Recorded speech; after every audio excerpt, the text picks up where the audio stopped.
Okay അല്ലേ? ബഹുമാനപ്പെട്ട Kottayam deputy excise commissioner Shri S Ashok Kumar സാറിന് ലഭിച്ച വിവരത്തിൻ്റെ അടിസ്ഥാനത്തിൽ ഏതാനും മെഡിസിനുകൾ മയക്കുമരുന്നായി ദുരുപയോഗം ചെയ്യുന്നു എന്ന വിവരമാണ് അദ്ദേഹത്തിന് ലഭിച്ചത്. ആരുമായിട്ട് ബന്ധപ്പെട്ട് ഞങ്ങൾ നടത്തിയ അന്വേഷണത്തിൽ മെഫെൻഡർമെയിൻ എന്ന ഡ്രഗ്സുമായിട്ട് ഒരു ധനേഷ് തങ്കച്ചനെ തെക്കുമുറി ഭാഗത്തു നിന്ന് 20 കുപ്പി ഡ്രഗ്സുമായിട്ട് നിലവിൽ കസ്റ്റഡിയിൽ എടുത്തിട്ടുണ്ട്.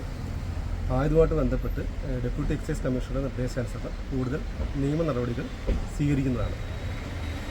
ഇത് ഇവര് വിൽപ്പനയ്ക്കാണോ? നിലവിൽ ഇയാൾ ഉപയോഗിക്കുകയും വിൽപ്പന നടത്തുകയും ചെയ്തു വരുന്നുണ്ട്. ആയുധമായിട്ട് ബന്ധപ്പെട്ട കൂടുതൽ അന്വേഷണങ്ങൾ നടത്തിയിരിക്കുകയാണ്.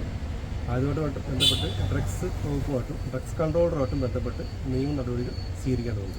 നിലവിൽ ഒരു പ്രതിയെ അറസ്റ്റ് ചെയ്തിട്ടുണ്ടല്ലേ? നിലവിൽ ഒരാളെ കസ്റ്റഡിയിലെടുത്ത് നിയമ നടപടി സ്വീകരിച്ചിട്ടുണ്ട്.